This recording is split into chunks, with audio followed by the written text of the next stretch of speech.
Republicans joining Democrats in a major bill to overturn some tough crime laws that were put in place about 20 years ago. But with crime down significantly since then, some here say, why reverse policies that seem to be working? Steve, look at how much crime has gone down since the tough crime laws of the 1990s. This is the murder rate down 45%. Huge drop. Thousands of people alive because of those crime laws.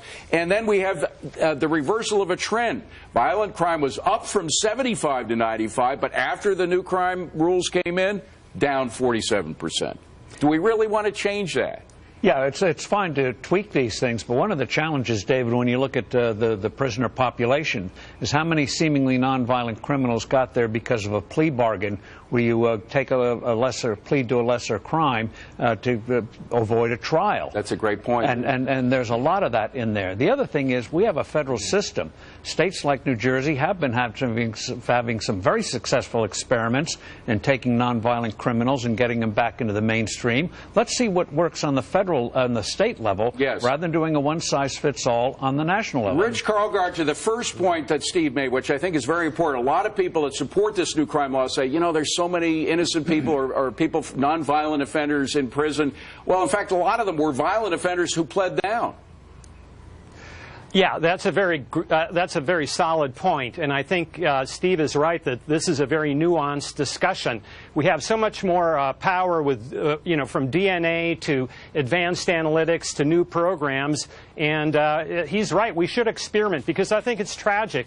Let's not forget that lives are ruined, people can't get jobs, families are torn apart. We have too many nonviolent people in prison. And it goes totally against Mike Ozanian, the whole broken windows theory, which really started here in New York, by the way. We were the ground zero, the petri dish for that, which essentially says if you forgive minor crimes, you end up with bigger crimes along the way. Well, David, just look how successful broken windows was in New York in reducing crime. And one of the things I don't like about this legislation, at least in the early version of the bill, is that for someone who commits a violent crime with a gun, they get a reduced sentence from 25 to 15 years, even if they're a repeat offender. Look at the murder rate, Bill, in New York City itself. In 1990, there were 2,262 murders a year.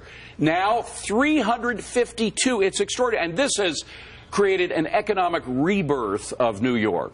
David, we can get the murder rate down without having something as foolish and as rigid as a mandatory minimum set by a legislature. Example, there was a guy who got a 15-year minimum federal sentence for doing nothing but having a couple of shotgun shells in a drawer. He did not own a gun, and this was 20 years after a felony conviction which disqualified him from owning a gun. But Sabrina, you know how these pendulums move in terms of political policy. We went too far to the left in the 60s, 70s, then we came over to the right, and now I think we're in danger of going too far to the left again. Well, I think that Steve was right that we ought to sort of encourage this to happen at the state level, because I think that there is actually a lot of room for sort of healthy change here, because there is a lot of overlap between what conservatives and progressives believe on this issue. I think everybody believes that there needs to be more rehabilitation before we have people re-entering society, and I think a lot of people support minimum sentencing when it comes to really violent crimes, rape, sexual abuse against children, murder, gang crimes. So I think that there is some wiggle room here, but I would also stand with Steve and say we should start this at the state level. On the other hand, Bruce, when you're talking about the economic results of all this, of course, we had an economic rebirth in New York. A lot of cities did. But you think of how the little crimes, when the little crimes begin to add up, one of the first things to suffer are businesses. They're the ones that close down, that move to the suburbs or whatever.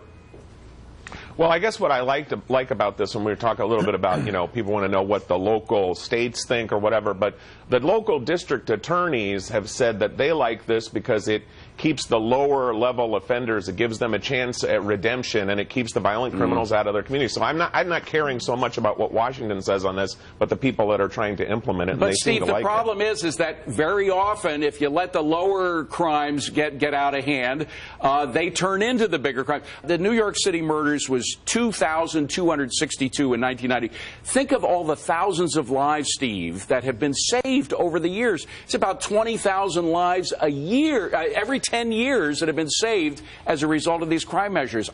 You can't put a value on that.